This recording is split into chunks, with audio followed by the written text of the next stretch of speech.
हाँ, तो बच्चों स्टार्ट करते हैं आज second day some basic concept of chemistry का। जो हम मूल कॉन्सेप्ट हमने कल की क्लास में स्टार्ट किया था, आज स्टार्ट करेंगे उसका कंटिन्यूएशन। ठीक है, यहाँ पे आ जाते हैं मूल कॉन्सेप्ट। मेरी छोटी सी बात सुनना, कल हमने क्या क्या कर लिया था। तो जो हमने कर लिया था उसमें हमारा था परसेंटेज कॉम्पोजिशन, ठीक है, ये फर्स्ट टॉपिक था। सेकंड टॉपिक हमने किया था स्टोइकियोमेट्रिक कैलकुलेशन, जिसको हमने बोला था लिमिटिंग रिएजेंट। थर्ड हमने किया था एटॉमिक मास। ठीक है, तो ये टॉपिक थे।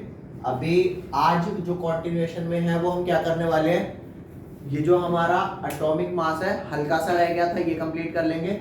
ये हमारा डन था, ये डन था। मैंने आपको कल की क्लास में बोला था कॉन्सेंट्रेशन टर्म सारी रिवाइज करके आने को, आप रिवाइज करके आए हो। उसको एक शॉर्ट डिस्कशन ले लेंगे क्योंकि 12th क्लास में हमने उसे पढ़ा है। ठीक है, तो अगला टॉपिक इसके बाद एटॉमिक मास के बाद हमारा क्या रहेगा, चौथा कॉन्सेंट्रेशन टर्म्स का डिस्कशन। कॉन्सेंट्रेशन टर्म्स में हमारी क्या क्या आ जाती है, मोलैरिटी, मोल फ्रैक्शन, ये जितने भी आ जाते हैं। कॉन्सेंट्रेशन टर्म्स के बाद हम डिस्कस करने वाले हैं फिफ्थ एक standard temperature and pressure concept, STP. STP पूरी फिजिकल केमिस्ट्री में चाहे 11th हो 12th हो बार बार यूज होगा। ठीक है, उसके बाद सिक्स्थ हम करेंगे इक्विवेलेंट वेट वाला कॉन्सेप्ट। इक्विवेलेंट मास बोल दो या इक्विवेलेंट वेट बोल दो, ये वाला कॉन्सेप्ट करेंगे। फिर जो छोटे छोटे टॉपिक होंगे, सिग्निफिकेंट फिगर हो गया या हमारे कुछ लॉज हो गए, ये हम बीच बीच में क्वेश्चन आते रहेंगे, उनको डिस्कस करते रहेंगे। कोशिश करेंगे आज की क्लास में चैप्टर वाइंड अप कर दें। ठीक है, एक मोरओवर हिसाब से। तो अभी मैं आपसे पहले पिछले कुछ क्वेश्चन पूछता हूँ, आप लोग मेरे को आंसर करोगे इसका। परसेंटेज कॉम्पोजिशन में हमने डिफाइन किया था एम्पिरिकल फॉर्मूला और मॉलिक्यूलर फॉर्मूला। ठीक है, आज तूने क्या करना है, आज तूने बस एनालाइज करना है। कल वाली वीडियो एक बार तू देख कर के आएगी। ठीक है, उसके बाद अलग से डिस्कशन लगा लेंगे। ठीक है, बाकी अब जो चलेगा वो तो सब समझ आएगा ही आएगा। तो एम्पिरिकल फॉर्मूला हमारा क्या था, एम्पिरिकल फॉर्मूला हमारा होल नंबर रेशो था। मॉलिक्यूलर फॉर्मूला एग्जैक्ट नंबर था कि किसी मॉलिक्यूल में कितने एटम्स प्रेजेंट होते हैं। ये समझ आ गया। और परसेंटेज कॉम्पोजिशन निकालने के कुछ 3-4 स्टेप्स थे। जो भी परसेंटेज गिवन हो, मेरे को 100 ग्राम कंपाउंड लेकर के उतने उतने ग्राम उनका क्या ले लेना है, गिवन मास। फिर गिवन मास को किससे डिवाइड करना है, मोलर मास से। मोलर मास से डिवाइड होकर नंबर ऑफ मोल्स मिल जाएंगे। फिर जैसे ही नंबर ऑफ मोल्स मिल जाएंगे तो जो सबसे छोटा मोल है उससे मेरे को होल नंबर रेशियो आ जाएगा और उसके बाद एन फैक्टर तो मैं निकाल ही लूंगा। चलो, परसेंटेज कॉम्पोजिशन डन हो गया। लिमिटिंग रिएजेंट में हमने क्या करा था, यहाँ पे हमने यूनिटरी मेथड यूज किया था कि तेरा अगर इतना अमाउंट है तो दूसरे का कितना अमाउंट होगा। ये वाली बात आपको एक ओवरऑल क्लियर है। तो आज हम इसके क्वेश्चन करेंगे एटॉमिक मास के बारे में कुछ क्वेश्चंस कि एटॉमिक मास क्या होता है। क्या मैं इसे बोलूं ये मास ऑफ एन एटम होता है? नहीं। अगर मैं किसी चीज का जैसे नाइट्रोजन का लिख रहा हूं कि 14U होता है, तो वो एटॉमिक मास ऑफ एटम तब कहलाएगा जब इस 14 को मैं किससे मल्टीप्लाई कर दूंगा। वो नंबर क्या था, 1.6605 into 10⁻24 ग्राम। अगर आप वो नंबर भूल जाओ कि वो नंबर क्या है, तो आप याद रखना वो नंबर क्या था, रेसिप्रोकल था। वेरी नाइस, रेसिप्रोकल था किसका, एवोगाड्रो। ये वाली बात आपको क्लियर है। और किसी भी चीज का एटॉमिक मास निकाला कैसे जाता है, 1 AMU की वैल्यू। ठीक है, तो अब 1 AMU की वैल्यू आपको समझ आ गई मैं आज की क्लास में। और हाँ, एक चीज और कि आज की क्लास में ये तो बता दूंगा 1 AMU की वैल्यू कैसे डिफाइन हुई, और हमारे को ये पता लग गया था कि एटॉमिक मास, मॉलिक्यूलर मास और मोलर मास में क्या फर्क है। एटॉमिक मास की यूनिट क्या होती है, यू को यूनिफाइड बोलते हैं। पहले AMU यूज हुआ करती थी, अब क्या यूज होती है, यूनिफाइड यूज होती है ना। और अगर मान लो मेरे को किसी चीज का एटॉमिक मास गिवन है तो उसको मोलर मास में कन्वर्ट करना है, क्या करेंगे, जो यूनिट दी हुई है यू हटा के क्या लगा दूंगा, ग्राम पर मोल। और एटॉमिक मास किसके बराबर होता था, एटॉमिक नंबर के या मास नंबर के, मास नंबर के। मास नंबर किसके बराबर होता है, न्यूट्रॉन प्लस प्रोटॉन। ये वाला काम हमने कल किया था। तो अब एक एटॉमिक मास आपको बता देता हूँ कैसे आया, उसके बाद ये वाला टॉपिक हमारा खत्म हो जाएगा। फिर ये 3 टॉपिक आज डिस्कस करेंगे और क्वेश्चंस लगाएंगे। ठीक है भैया, चलो बहुत बढ़िया। आप जिस तरीके से अभी रिवाइज कर रहे हो ना, ये बस आपका एंड तक रिवीजन वाला सेशन चल जाए। और उससे भी बड़ी बात कि रिवाइज करने के बाद अपने को ये भी ध्यान देना है कि वो याद भी रह जाए पेपर तक। जितनी ज्यादा बार रिवाइज करोगे उतना ज्यादा वो आपको याद रहने के चांसेस है ना। क्वेश्चन लग जाए तो आपके काफी नंबर ऐसे ही बढ़ जाएंगे, समझ रहे हो। कोई जरूरत नहीं कि भैंस की पूछ अगली साल मेरे को देना है, क्या पता इसी बार अच्छा हो जाए। तो यहाँ पर ध्यान दो, एटॉमिक मास को एक बार थोड़ा सा और डिस्कस कर लेते हैं, बहुत थोड़ा सा। यहाँ पे आ जाते हैं एटॉमिक मास। तो एटॉमिक मास की डेफिनेशन पूछ सकता है, असर्शन रीजन की टर्म्स में पूछ दे, या 4 ऑप्शन दे के किसी टर्म से पूछ दे। तो एटॉमिक मास बेसिकली होता है क्या है, it is atomic mass unit बता रहा हूं, एटॉमिक मास यूनिट क्या होता है, एएमयू डिफाइन कर रहा हूं। तो ये बेसिकली होता है, इट इज क्या डिफाइन कर रहा हूं, हाँ लिखो, it is mass of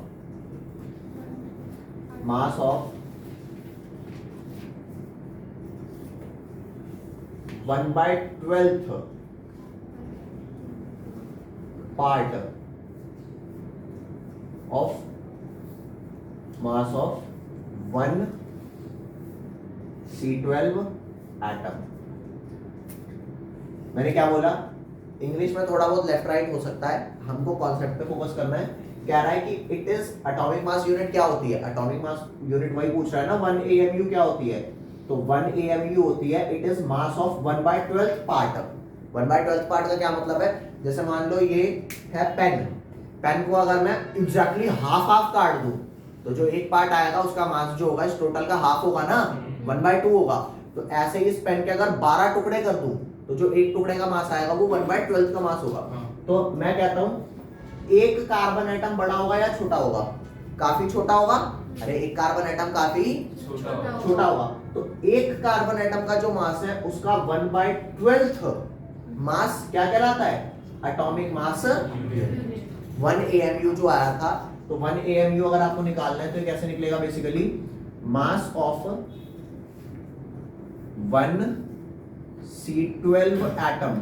C12 atom का क्या मतलब है कि हमने कल आपको आइसोटोप बताया था, आइसोटोप कार्बन के होते हैं जिसमें एटॉमिक नंबर एलिमेंट्स के सेम होते हैं, लेकिन क्या अलग होता है, मास नंबर अलग अलग होता है। तो कार्बन के जो आपके आइसोटोप होते हैं वो 3 आइसोटोप होते हैं। कार्बन का 12 वाला भी होता है जिसमें 6 प्रोटॉन 6 न्यूट्रॉन होते हैं, 13 वाला भी होता है 14। तो C12 वाला एटम लिया, मास ऑफ 1 C12 एटम, उसको डिवाइड करा 12 से।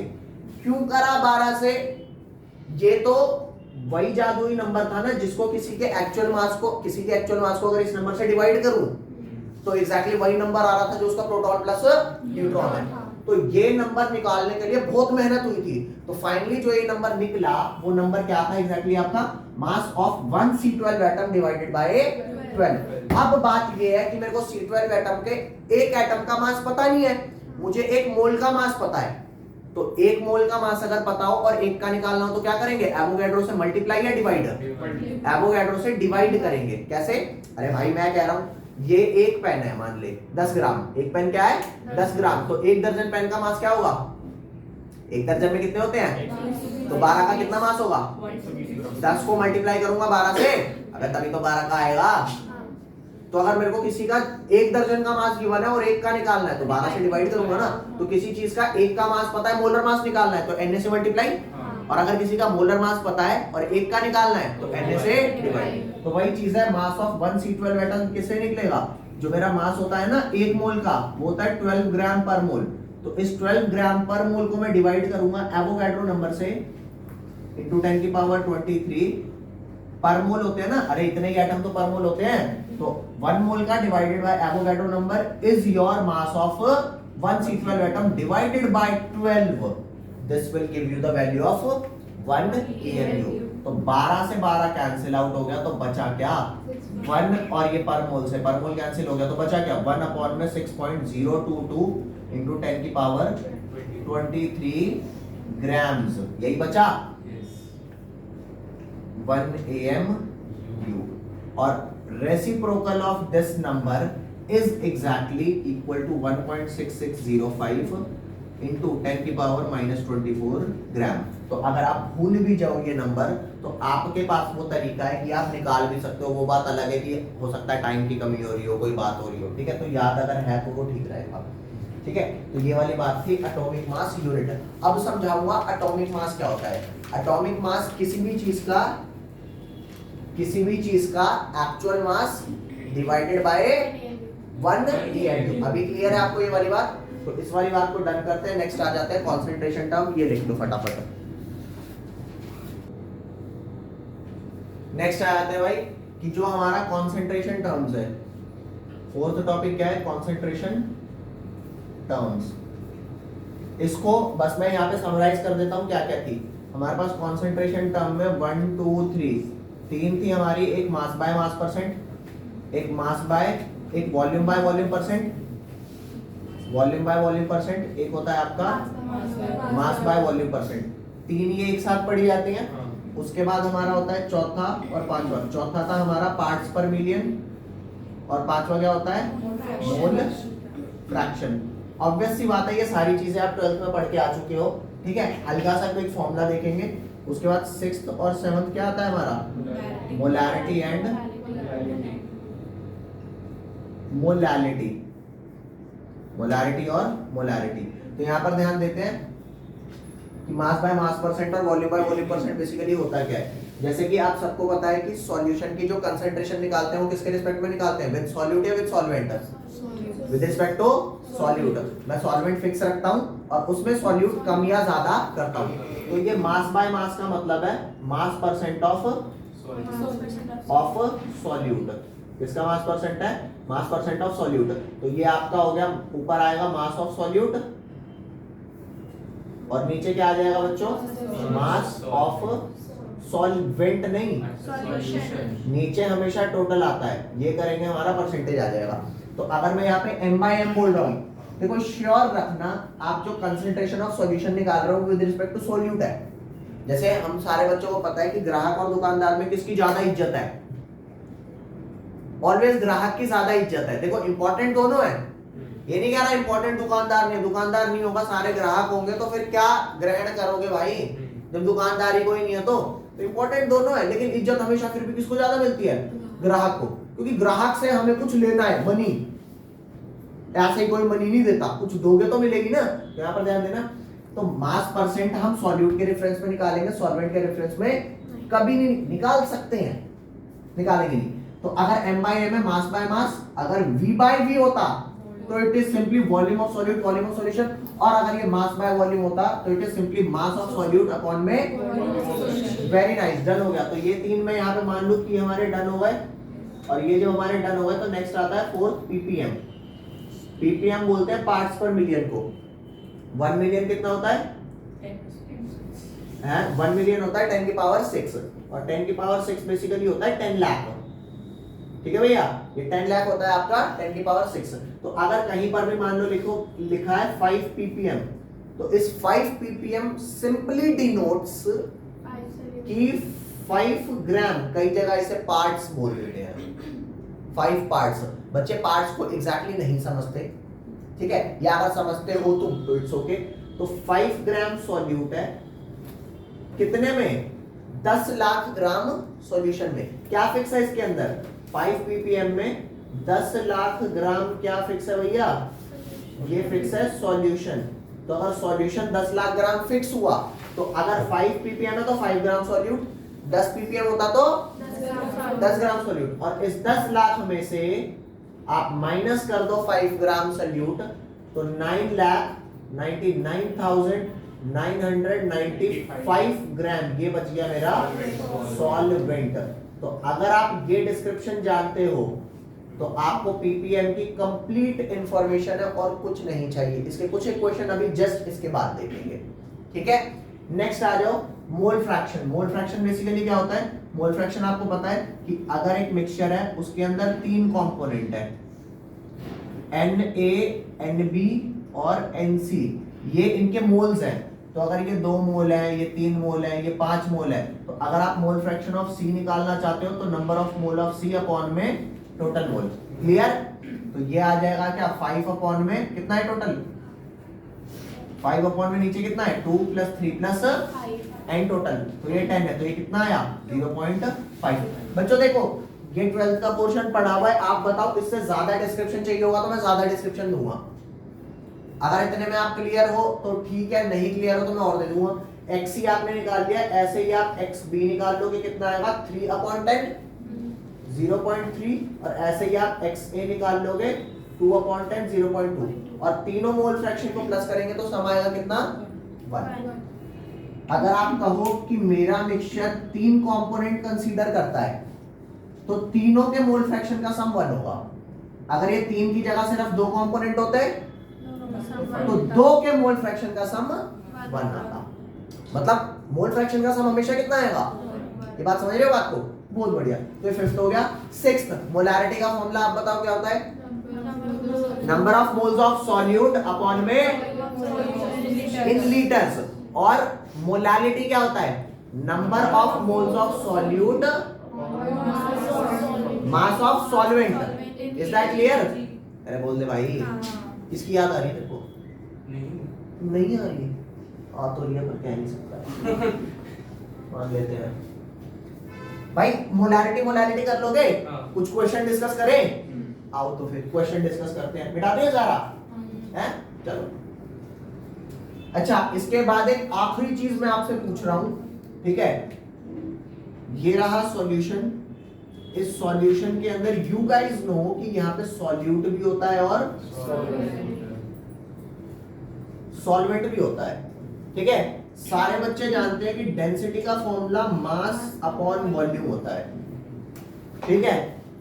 अब यहां ध्यान देना, अगर मैं डेंसिटी सॉल्यूशन की निकाल रहा हूं, सोना बताएगी, अगर मैं डेंसिटी सॉल्यूशन की निकाल रहा हूं तो मास किसका डालूं और वॉल्यूम किसका डालूं, चेक कर ले। सॉल्यूशन में सॉल्यूट है, सॉल्वेंट है, मेरे को डेंसिटी निकालनी है सॉल्यूशन की, तो मास किसका डालूं, वॉल्यूम किसका डालूं, बोल।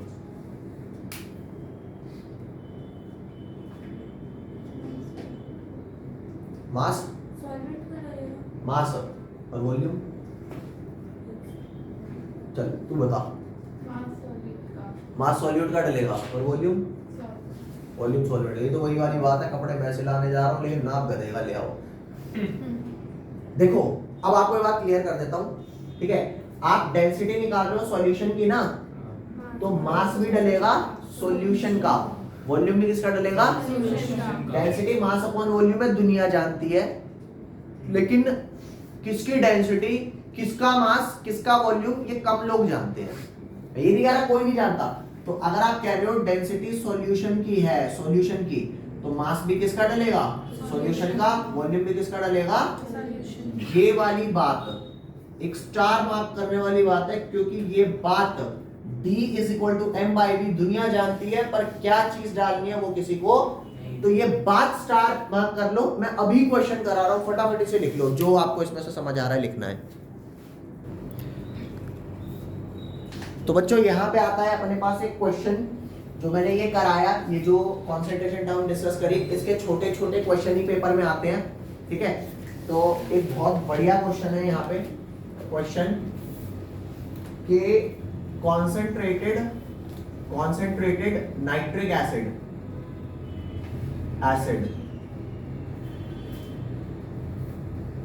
Is 68% by mass in aqueous solution, ठीक है। उसके बाद पूछ रहा है इसकी मोलारिटी क्या होगी, इसकी मोलारिटी क्या होगी if density of solution is what 1.504 ग्राम पर ml। तो इस क्वेश्चन को देखते हैं, ठीक है। आप बताना मोलारिटी का फॉर्मूला क्या है बच्चों, बोलो भाई मोलारिटी का फॉर्मूला क्या है। हाँ, number of moles of solute, पूरा बोलना, नंबर ऑफ मोल्स सिर्फ मत बोलना वरना दिक्कत आएगी। Number of moles of solute upon volume of solution in litres, पूरा बोलोगे तो समझ आएगा। तो यहां पर आ जाते हैं, यहाँ पे आपका सॉल्यूशन आ गया कि मोलारिटी इज इक्वल टू, अब जो चीजें मेरे को मोलारिटी निकालने के लिए चाहिए, मेरा एम होगा वो चीजें फाइंड आउट करना। जैसे ही फाइंड आउट होगा पुट करके सॉल्व कर दूंगा, आएगा आंसर। तो मोलारिटी क्या होती है, number of moles of solute upon में volume of solution in litres. तो काका यहां ध्यान देना, 68% बाय मास अगर ये लिखा है, तो ये 68% किसका होगा, सॉल्यूट का या सॉल्वेंट का? याद रखना अगर कुछ नहीं बोला है तो इट इज ऑलवेज सॉल्यूट। अगर वो बोल दे कि 68% सॉल्वेंट का है तो ठीक है। अरे समझ रहे हो, समझ रहे हो नहीं समझ रहे हो? तो यहां पर ध्यान देना, अगर 68% बाय मास है तो अगर मैं सॉल्यूशन को लेट कर लूं 100 ग्राम, सॉल्यूशन को 100 ग्राम लेट कर लूं, तो बताओ इस 100 ग्राम में अगर 68% सॉल्यूट है तो कितना मास हो गया solute? 68 gram. Is that clear? और अगर 68 ग्राम सॉल्यूट है तो 100 में से 68 माइनस कर दो तो सॉल्वेंट कितना बैठ गया? 32 ग्राम। इतना क्लियर हुआ कि नहीं हुआ? और सिंस आपको गिवन मास मिल गया 68, तो नाइट्रिक एसिड के नंबर ऑफ मोल्स निकालने के लिए गिवन मास अपॉन में मोलर मास, तो HNO3 का मोलर मास क्या आ जाएगा बेटा? H का होता है 1, नाइट्रोजन का होता है 14, O का होता है 16, तो ये सब ऐड ऑन करके 63 आ जाएगा। तो number of moles of solute हो गया गिवन मास अपॉन में मोलर मास, और नीचे चाहिए वॉल्यूम ऑफ सॉल्यूशन।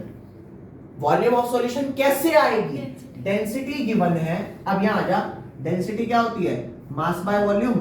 चलो आप मेरे को बताओ, अगर डेंसिटी में 1.504 रख लूं तो मास क्या डलेगा? 100। मास डलेगा 100। का मेरी बात सुनना, तेरे पास सॉल्यूशन का मास 100 है लेकिन मास बहुत सारे हैं। 68 भी मास है, 32 भी मास है, 100 भी मास है, क्या डालूं? Mass of solution. तो अगर ये बात आप क्लैरिफिकेशन के साथ तभी डाल पाओगे जब आपको ये क्लियर होगी। समझ गए? तो यहाँ पर मास ऑफ सॉल्यूशन क्या डल जाएगा? यहाँ डल जाएगा 100 ग्राम, और नीचे क्या डल जाएगा? वॉल्यूम की जगह x ले लिया, डेंसिटी की जगह क्या डाल दिया? 1.504। तो यहाँ से वॉल्यूम आपका कितना आ जाएगा? 100 ग्राम अपॉन में 1 पॉइंट, दिखाई दे रहा है जो लिख रहा हूँ सारा? ओ भैंस की पूंछ कट गया है। तो चलो यहाँ ध्यान दो, 1.504 ये हो गया ग्राम पर ml। तो ग्राम से ग्राम गया, ml इनवर्स ml हो गया, तो वैल्यू कटपिट की कितनी आएगी? करिए जरा फटाफट करियो। 100 बाय 1.504 करियो। 75 कुछ आएगा। हैं? इस साल का बता रहा है, अगले साल का बता रहा है? 100 डिवाइडेड 1.504 66.48 क्या है बेटा? 66.48। तो ये तो ml में आया ना, अपने को किसमें चाहिए? लीटर में। तो 66.48 डिवाइडेड बाय 1000, इसको सॉल्व करूंगा, आई विल गेट दी मोलैरिटी। अरे कर लोगे? ठीक है, यो कर लियो भैया, डन कर दे ये वाला क्वेश्चन। और यो मत कहियो कि यो क्वेश्चन आता नहीं पेपर में, श्योरली आएगा पेपर में क्वेश्चन। कंसंट्रेशन में इस क्वेश्चन को लेवल का माना जाता है। ठीक है, करो इसे फटाफट करो जल्दी से। तो भैया नेक्स्ट कॉन्सेप्ट है एसटीपी। अब जो एसटीपी कॉन्सेप्ट है, अगर आप इसको थोड़ा ढंग से समझ लोगे, ठीक है, नेक्स्ट कॉन्सेप्ट जो हमारा है एसटीपी, अगर ये आप थोड़ा ढंग से समझ लोगे तो बहुत सारे क्वेश्चन इजी हो जाएंगे, क्योंकि बार बार ये टर्म्स उठाता है एसटीपी। अच्छा सच्ची सच्ची बताना, कितने बच्चों को एसटीपी सच में दिल से क्लियर होता है? एसटीपी आया भैंस की मूंछ बल्ले बल्ले, ये कौन सी बल्ले बल्ले है? एसटीपी आज समझाता हूं क्या होता है। एसटीपी हमारी जो इक्वेशन होती है, PV is equal to NRT, PV is equal to NRT. इसमें P pressure, V volume, N number of moles, R gas constant, T temperature.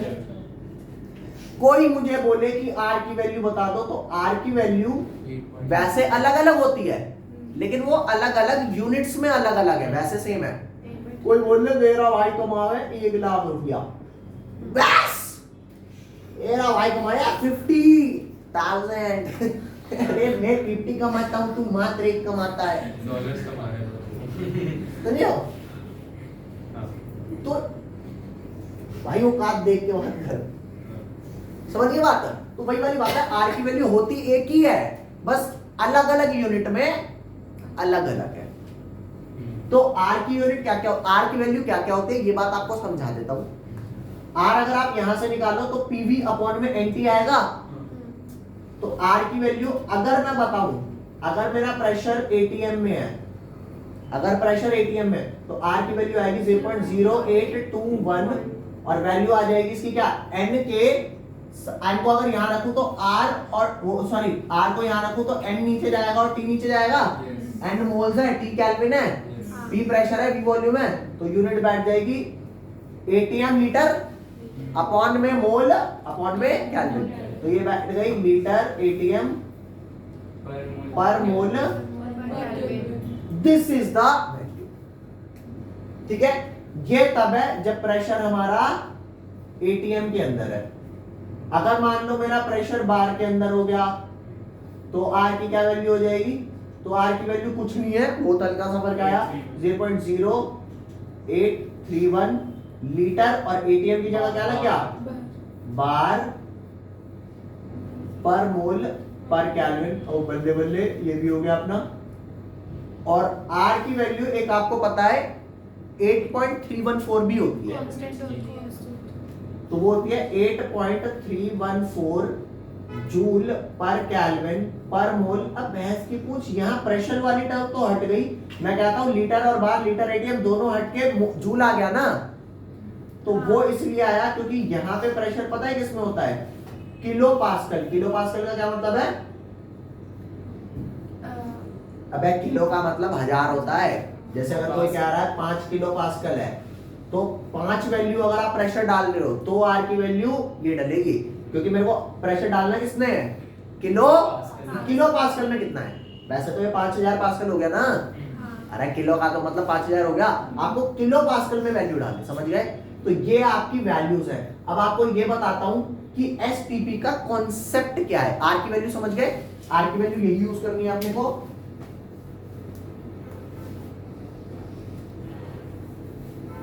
तो इस बात को ध्यान दो भैया, भैया भैया ध्यान दो। यहां चेक करना, अगर मैं तुम्हें कहूं कि मैं तुम्हें वॉल्यूम तो बताता नहीं, लेकिन प्रेशर बता दूं, नंबर ऑफ मोल बता दूं, टेम्परेचर बता दूं, तो बता वॉल्यूम बता नहीं लेगा। अरे R तो पता ही है, P नहीं बताया, ओ सॉरी V नहीं बताया, P बता दिया, N बता दिया, T बता दिया। लेकिन मैं कहूं कि ना तो मैं बताऊं P, ना तो बताऊं N और ना बताऊं T, पता लगा ले क्या वैल्यू है V की, तो बता देंगे, अभी नहीं बता पाएंगे, दिक्कत है। तो ये कहेगा कि चल मैं काम करता हूं, मैं तेरे को टेम्परेचर भी बता देता हूं, प्रेशर भी बता देता हूं, अब बता दे V, ना तो बता रहा V, ना बता रहा N, अब बता दोगे V? अब नहीं बता पाओगे। फिर एक डिप्लोमेटिक आंसर दे देते हैं कि दूसरे तन ने बता दिया प्रेशर, तन ने बता दिया टेम्परेचर, तूने नहीं बताया N, तूने नहीं बताया V, पूछ रहा है तू, तो हमें छोटी सी बात बोल देंगे, P पता है, T पता है, जितना N होगा उसी के प्रोपोर्शनल। वाह वाह क्या इंफॉर्मेशन दी है। P बता दिया, T बता दिया, when pressure and temperature is fixed, then जितना नंबर ऑफ मोल्स उस हिसाब से वॉल्यूम, समझ गए। तो इस लॉ को मैं बोलता हूं कि N is directly proportional to V at constant temperature and pressure. This is called Avogadro's law. अरे बहुत सारे लॉ है ना, law of multiple proportion, law of definite proportion, Avogadro law, Gay Lussac's law, ये लॉ है। अभी क्वेश्चन में मैं सब यूज करा दूंगा, फिलहाल ये ध्यान दो ये वाला कौन सा लॉ है, एवोगाड्रोस लॉ। और ये जो लॉ है, अब ये क्या कहता है, अब हम वैल्यूज समझ लेते हैं।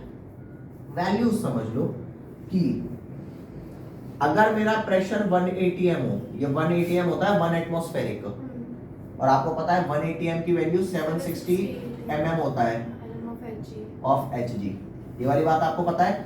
और टेम्परेचर अगर मेरा 273 केल्विन है, तो अगर नंबर ऑफ मोल 1 मोल आए तो वॉल्यूम कितना आ जाएगा, 22.4 लीटर्स। और ये बात कंफर्म है कि अगर P इतना T इतना, तो 1 मोल का वॉल्यूम कितना आ गया, 22.4 लीटर फॉर एनी गैस। अच्छा मान ले मेरा प्रेशर 1 atm है, टेम्परेचर 273 केल्विन है, लेकिन मेरा नंबर ऑफ मोल 1 मोल नहीं है, 2 मोल है, तो वॉल्यूम कितना आएगा? 44. अरे दूसरे जितना है उसके हिसाब से निकाल लेना ना। ये पढ़ाई तो हमने यूनिटरी मेथड की करी है ना। तो बात ये जो स्टैंडर्ड टेम्परेचर या स्टैंडर्ड प्रेशर बोलते हैं, दे से standard pressure is 1 atm, standard temperature is 273. तो इफ एनीवन इज सेइंग भाई एसटीपी पे वॉल्यूम किसी चीज का इतना है, या कोई कहे एसटीपी पे किसी चीज का वॉल्यूम 44.8 लीटर आ रहा है, बताओ वो कितनी है? तो बेटे अब मैं ये नहीं पूछूंगा वो कौन सी चीज है, मैं ये भी कह दूंगा बेटा प्रेशर भी यो है, टेम्परेचर भी यो है, और नंबर ऑफ मोल 2 आ रहे होंगे। अब ऐसा नहीं कि हीलियम है छोटी गैस है, आर्गन बड़ी गैस है, तो ये ज्यादा कम आ रही होगी, ये ज्यादा, ऐसा नहीं है, बराबर है। समझ गए बात? कोई सी भी गैस टेम्परेचर इतना फिक्स, तो बार बार they use a term at STP, this end में लिखते हैं एट एसटीपी। अब बच्चा एसटीपी पढ़ते ही क्या सोच रही कि अब बहुत सारी इंफॉर्मेशन तो हिडन हो गई, समझ गए बात? और वो हिडन मामला ये है, कर दोगे? अब मेरे को एक बात बता दे, कितने मोल के मास को मोलर मास बोलते हैं? किसी भी चीज के कितने मोल के मास को मोलर मास बोलते हैं? 1 मोल। किसको? 1 मोल। तो 1 मोल पे वॉल्यूम कितना है एसटीपी पे? 22.4. हाँ, तो एसटीपी पे कितने लीटर के मास को मोलर मास बोलेंगे? 22.4 फिक्स है।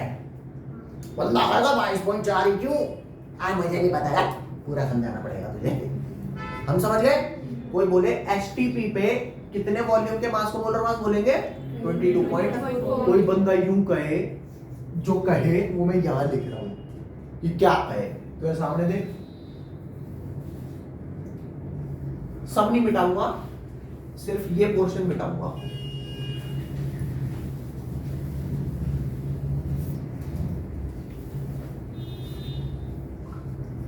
Question, a volume of 10 liter of a gas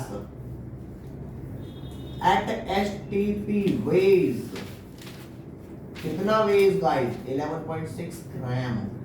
Calculate its molar mass. क्या है बेटा? A volume of 10 liter of a gas at STP weighs 11. Calculate molar mass. तो एसटीपी पे मोलर मास निकाल, मतलब STP पे वॉल्यूम कितना होता है 1 मोल का? 22.4।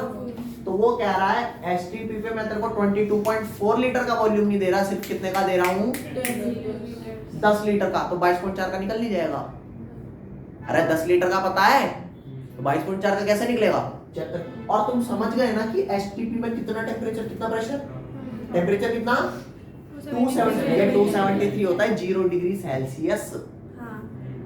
समझ गए? और 1 atm प्रेशर 760 mmHg, और ये 1 atm को 1 atm बोलते हैं क्योंकि एटमॉस्फेयर का हमारे सी लेवल पे। तो ये आ जा, तो इसका सिंपल मतलब ये हो गया 10 लीटर ऑफ, सॉल्यूशन कर रहे हैं, 10 litre of a gas at STP कितना है?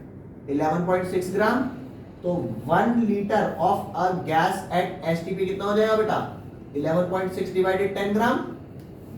और अगर एक का मास पता है तो किसका निकालना है मेरे को? 22.4 litre of gas at STP is 11.6 by 10, जो एक का है, इनटू 22.4। तो जो वैल्यू मेरी आएगी 25.98 ग्राम, ये मेरा मोलर मास। क्या यहाँ पे मैंने 1 मोल का कहीं भी डिस्कशन किया? लेकिन क्या तुम समझे कि this volume is related with 1 mole substance? समझ गए? तो क्या आप एसटीपी पे वो निकाल लोगे? मोलर मास कैसे निकलेगा? अभी बस ये वाली बात याद रखनी है और कुछ याद नहीं रखना। एक बार ही वापस से समझा। दोबारा देख, तेरे को 10 लीटर का मास एसटीपी पे गिवन था, तो एसटीपी का मतलब हो गया टेम्परेचर ये, प्रेशर ये, तो वो तो 10 लीटर का था ना। मोलर मास के लिए कितना वॉल्यूम चाहिए? 22.4 लीटर का मास। यही बात समझ। तो 10 लीटर का अगर मास पता है तो 1 लीटर का कैसे आएगा? Divided by 10। अरे अगर 12 का दिया होता तो डिवाइडेड बाय 12 1 का आ जाता, और जितने का चाहिए उतने से मल्टीप्लाई 1 वाले को। दैट्स इट, खत्म। फटाफट लिखो इसे, जल्दी लिख लो। तो बच्चों एक बहुत इंपॉर्टेंट क्वेश्चन है, बहुत ज्यादा, इसको देखते हैं। कल आपने जितनी भी टाइप करी थी, कितनी टाइप हो गई थी हमारी? शायद 2 टाइप हो गई थी, 3-4 टाइप अभी हमने यहाँ करा दी। लिख ले टाइप 3, लिख ले फिलहाल इसको। तो ये इसमें आपके 3-4 कॉन्सेप्ट एक साथ मिक्स हैं। तो क्वेश्चन ये है कि एक वेल्डिंग फ्यूल गैस है, क्या है? एक वेल्डिंग फ्यूल गैस, ठीक है। कंटेन, ये वेल्डिंग फ्यूल गैस क्या कंटेन करती है? कंटेन कार्बन एंड हाइड्रोजन, सिर्फ यही कंटेन करती है और कुछ नहीं करती। और इस गैस का जिसके अंदर कार्बन एंड हाइड्रोजन है, उसका थोड़ा सा अमाउंट लिया और मैंने ऑक्सीजन की प्रेजेंस में बर्न कर दिया। तो बर्न करेंगे तो अगर यहाँ पे C और H है तो यहाँ पे आपको CO2 C का ऑक्साइड मिलेगा और H का ऑक्साइड क्या मिलेगा? तो वो वही कह रहा है, burning of small sample of this gas, ये आपका CnH क्या है? Small sample of this gas in the presence of O2 will give you 3.38 grams of CO2 and 0.690 gram of water. उसके बाद एक एक्स्ट्रा इंफॉर्मेशन जो ये दे रहा है वो कह रहा है अ वॉल्यूम ऑफ, इस गैस का a volume of 10 litre of this gas weighs 11.6 gram at STP। ये इसका वॉल्यूम दे दिया। तो अगर इस गैस का 10 लीटर का वेट दे दिया STP पे, तो बता मोलर मास निकालेगा कि नहीं निकालेगा? अरे बोलो, कितने का मास निकालो कि वो मोलर मास कहलाए? 22 पॉइंट। ये काम कर लोगे? तो अब ये भैया ये कह रहे हैं कि calculate first empirical formula, second molar mass of this gas, third molecular formula. ये 3 चीजें निकालने के लिए कह रहा है। मैं ये कह रहा हूं कि ये क्वेश्चन बहुत बड़ा है और शायद डायरेक्ट ना पूछे, लेकिन इसका कोई पार्ट देके कुछ पूछ लेगा, कुछ देके कुछ पूछ लेगा। तो कौन सा पोर्शन इसमें से निकाल के पूछ लेगा ये अपने को अभी एग्जैक्टली नहीं पता। तो क्वेश्चन को ध्यान से समझेंगे। अच्छा, अब आपको ये बता दूं, अगर आपको इस कंपाउंड के अंदर कितना कार्बन है, कितना हाइड्रोजन है, ये पता लग जाए तो आप उसके गिवन मास को मोलर मास से डिवाइड करके नंबर ऑफ मोल्स निकाल लोगे। नंबर ऑफ मोल्स को स्मॉलेस्ट मोल से डिवाइड करके होल नंबर रेशो निकाल लोगे, और होल नंबर रेशो जैसे आएगा एम्पिरिकल फॉर्मूला आ जाएगा। क्योंकि मोलर मास आप इस तरीके से निकाल लोगे तो आपका मॉलिक्यूलर फॉर्मूला भी आ जाएगा इनफैक्टर आते ही। तो मेरा मेन टास्क क्या है? ये पता लगाना कि इस कंपाउंड में कार्बन कितना है और हाइड्रोजन। भाई मेरी बात सुन लो, ये क्वेश्चन अभी तुम अटेम्प्ट करोगे एट दिस टाइम ओनली। क्या कहा मैंने क्वेश्चन में? मैंने कहा अगर मेरे को कार्बन कितना है और हाइड्रोजन कितना है इस कंपाउंड के अंदर, तो कार्बन पता लग गया, हाइड्रोजन पता लग गया, तो गिवन मासेस मिल गए, मोलर मास से डिवाइड करके क्या आ जाएगा? Number of moles. और नंबर ऑफ मोल्स में से जो छोटा होगा दोनों को डिवाइड करके होल नंबर रेशो, और होल नंबर रेशो से एम्पिरिकल फार्मूला। इस वाली इंफॉर्मेशन से अभी पीछे निकाला मोलर मास, और मोलर मास निकलते ही molar mass by empirical mass n factor multiply करूंगा एम्पिरिकल फार्मूले में, आई विल गेट। तो टास्क एम्पिरिकल फार्मूला निकालना नहीं है, एम्पिरिकल फार्मूला निकालना तो आता है, बस ये बता दे इसमें कार्बन कितना है, हाइड्रोजन कितना है। बोलो भाई, अरे बोलो बोलो भाई बोलो, समझ गए? बहुत बढ़िया। यहां जा, ये रहा सॉल्यूशन। सॉल्यूशन पे ध्यान देना, सिर्फ वो वाले सॉल्यूशन पे ध्यान देना जो मैं आपको अभी कराने वाला हूं, क्योंकि पहले वाली बातचीत आपको पता है, मैं करा के पूरा दिखा दूंगा एक बार, पहले आप ट्राई मारोगे। तो यहाँ पर ध्यान देना, सिंपल सी बात है, इसमें थोड़ा कार्बन है, थोड़ा हाइड्रोजन है, ऑक्सीजन से साथ मिलकर CO2 और H2O दे रहे हैं। तो कार्बन O2 के साथ मिलकर जो CO2 देता है वो यही तो इक्वेशन होती है। बोलो हाँ या ना? तो according to this equation carbon का मास है 12 ग्राम, ऑक्सीजन का मास है 16 × 2 32 ग्राम और CO2 का मास है 44 ग्राम। तो चेक करके देख इस इक्वेशन में 12 ग्राम कार्बन कितने ग्राम CO2 देता है? फिलहाल तो 44 दे रहा है, तो कितना कार्बन रहा होगा कि 3.38 ग्राम CO2 मिला हो? तो बताओ निकलेगा कि नहीं निकलेगा कार्बन का मास? अरे कार्बन का 12 44 दे रहा है, तो कितना रहा होगा कि सिर्फ इतना ही मिला? यही बात समझ बोलो। तो यहाँ ध्यान देना कैसे निकलेगा ये। यहाँ निकलेंगे मास ऑफ कार्बन और यहाँ लिखेंगे मास ऑफ CO2। तो 12 ग्राम 44 ग्राम दे रहा है, तो कितना रहा होगा कि 3.38 आया होगा? अरे बोल निकल जाएगा 12 × 44 6 अपॉन में 3.38। गाइस फटाफट निकालेंगे and let me know the answer please. But अच्छा हाँ, आप जब तक ये अभी प्रिपरेशन कर रहे हो आप अभी कैलकुलेटर यूज कर सकते हो, क्योंकि यहाँ पे ना बहुत गंदे गंदे नंबर्स हैं। ठीक है, आप इसे कैलकुलेट करो and let me know the answer. 0.92। अच्छा बाढ़ का कुछ दिख नहीं रहा क्या? लो बच्चों एक काम करो, ये देखो यार, तुम बताते नहीं हो कि दिख नहीं रहा है। अच्छा अच्छा यहाँ ध्यान दे, तो ये x की वैल्यू आ जाएगी 0.92। क्या वैल्यू x की? 0.9218। 0.9218 ग्राम आ गई। वो क्या है, कई सालों से यही आ रही है। ठीक है भाई, 0.9218। ऐसे ही हाइड्रोजन की इक्वेशन बता क्या डालेगी?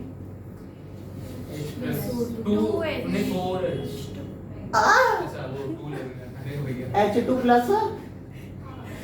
मैं क्या करूं, तुम भैंस की वो कहाँ ले आते हो? ध्यान दे, H2 plus half O2 gives H2O। तो ये कितना 2 ग्राम, ये O2 है ना 32, लेकिन हाफ 16 ग्राम 18 ग्राम। तो कितना रहा होगा भाई? ले लूं 0.690 ग्राम मिला। निकाल ले भैया कितना, यहाँ लिख ले मास ऑफ हाइड्रोजन और मास ऑफ H2O। तो 2 ग्राम दे रहा है 18 ग्राम, तो कितना ग्राम दे रहा होगा? 0.690 ग्राम। ये दे रहा होगा 2 अपॉन में 18 is equal to y upon में 0.690 ग्राम। तो y की वैल्यू बता दे बेटा। हैं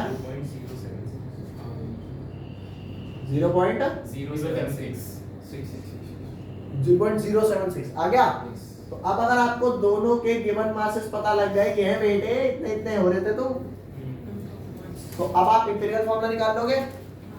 है स्टार्ट करो और खुद मेरे को करके इंपीरियल फॉर्मूला भी दो, मोलर मास भी दो, मॉलिक्यूलर फॉर्मूला भी दो। फटाफट जल्दी से करो, फिर उसके बाद मैं करके भी दिखा दूंगा, चेक कर लेंगे आंसर। फटाफट करो जल्दी से।